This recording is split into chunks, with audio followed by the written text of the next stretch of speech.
Welcome everyone to this week's video. Today we are on Fish Friday number 213 and we have a good one for you today. Today's fish is one of those fish that is quite popular outside of the US, but many people in the US have probably never even heard of this fish, which is a darn shame because it's actually a very interesting fish, and so I'm here to introduce it to you all. Today's fish that we're going to be talking about is bam! The John Dory. Now, the John Dory, or scientific name Zeus faber, again, that's Zeus faber, it is part of the family Zeaidae, which is the family of true dories. Now, we talked about some dories in the past, and it was kind of neat to know that the family of this fish was called the true dory.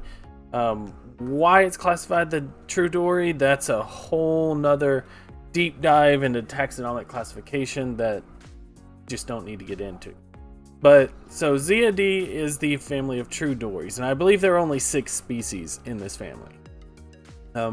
But they're all very, very well known actually.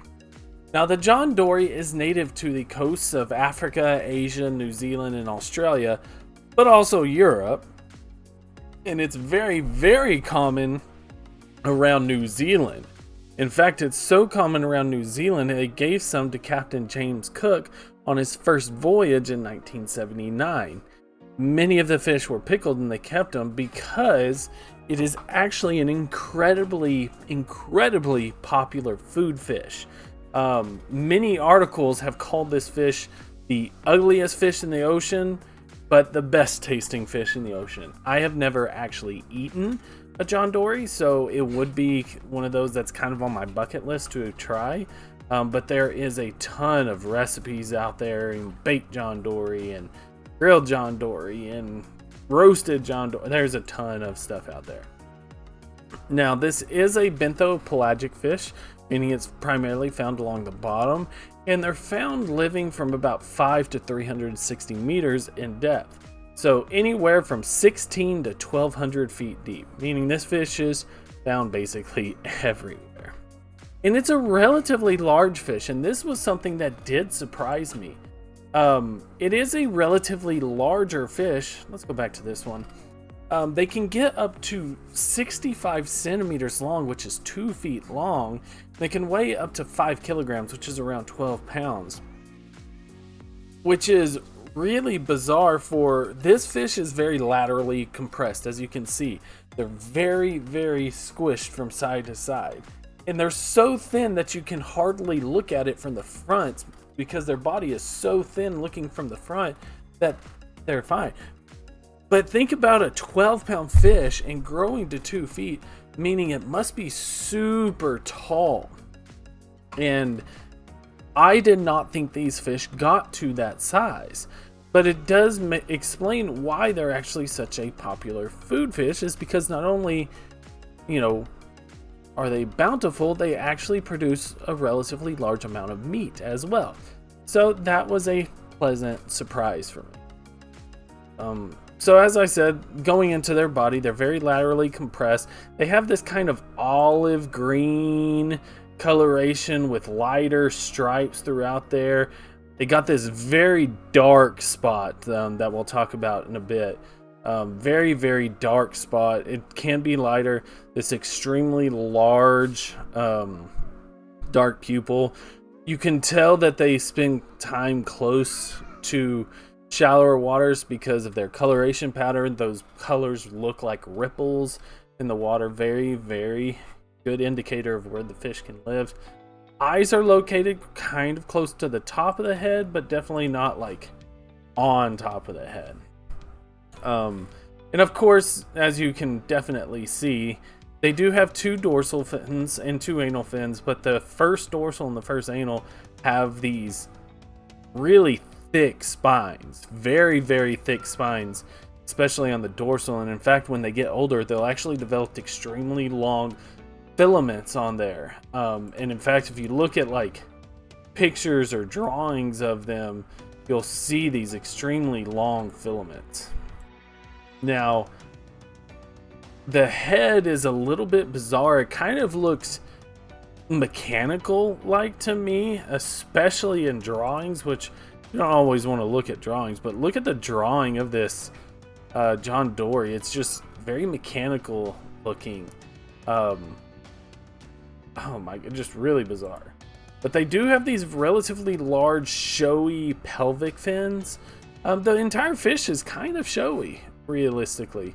And unfortunately, that usually means in the fish world, and holds true here, they're actually fairly poor swimmers.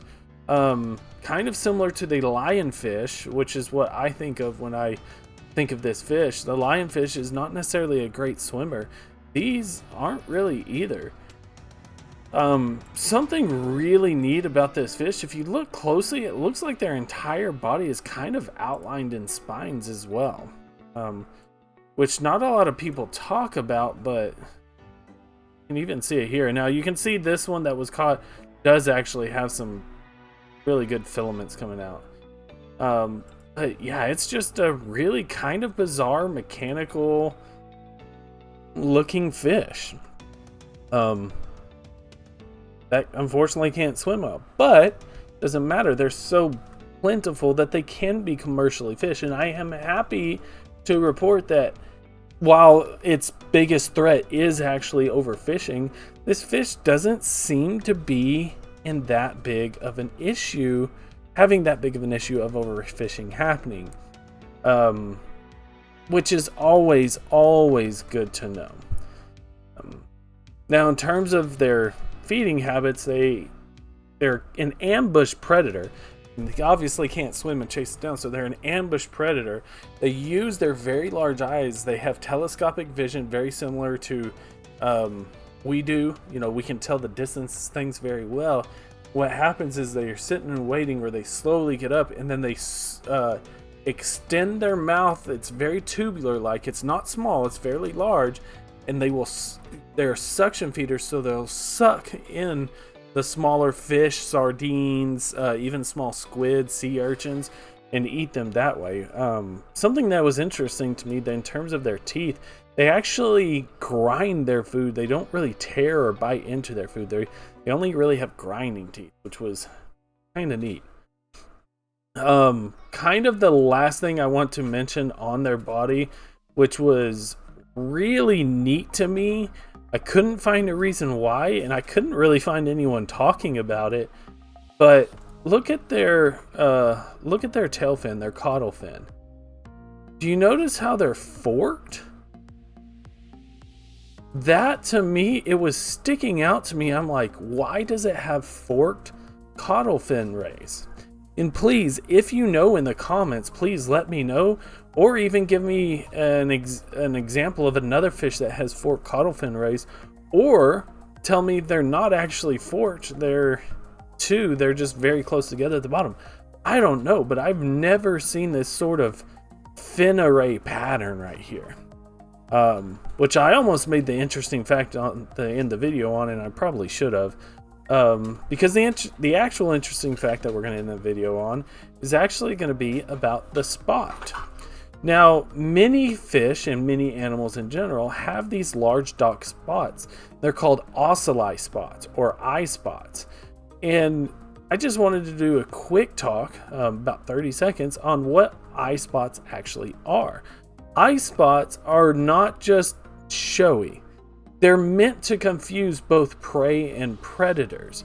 So they're meant to confuse prey by the prey thinks that, okay, the head of this animal is over here when the head is over here, which allows them to kind of ambush. Predators see this eye spot and they see how large it is, and they're like, man, maybe I shouldn't mess with that. That eye is pretty large, and if the eye's large, maybe the body is, and I just can't see it. So, you know, eye spots are very, very important and tell you a lot about an animal. If they have eye spots, usually that means they're very poor movers. They don't move, they don't run away.